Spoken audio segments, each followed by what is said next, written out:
Part 2. My boyfriend's manipulative best friend weaseled into our romantic getaway and then spent the entire time trying to break us up, so I got the perfect revenge.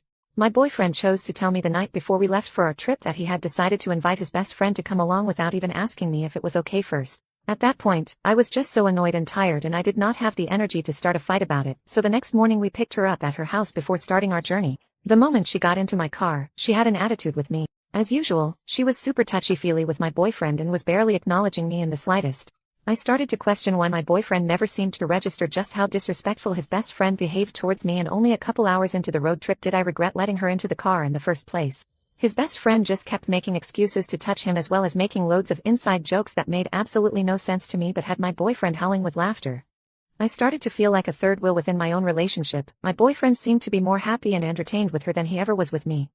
The longer we drove, the more tense I felt and the more I regretted not speaking up about her presence on the trip before we left. I felt my blood pressure rise with every state that we drove through. It just felt like his best friend was doing everything she could to press my buttons. When we stopped to use the bathroom at a gas station in the evening, I saw her holding his hand in the convenience store, and I remember thinking that it was so inappropriate and weird, but my boyfriend didn't seem to mind, so I continued to stay quiet. I had finally reached my limit when it had been my turn to drive, and after I had been driving for 4 hours straight, I turned around to look into the backseat only to find them spooning each other while they slept. I felt a huge wave of rage and nausea come on as I saw my boyfriend holding her in front of him like he usually does to me.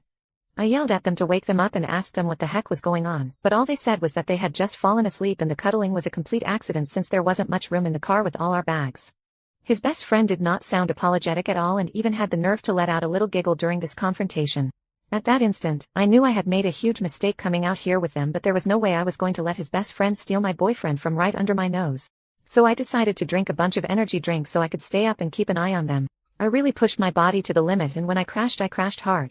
I fell asleep in the backseat and slept for almost 6 hours straight. I was sleeping really deeply, and I remember having anxiety as I felt myself falling asleep since I was sure they might be messing around with each other while I slept. I already felt like I was living a waking nightmare at this point in the trip, but I had no idea just how much worse things would get after I woke up. Press share then more for part 3.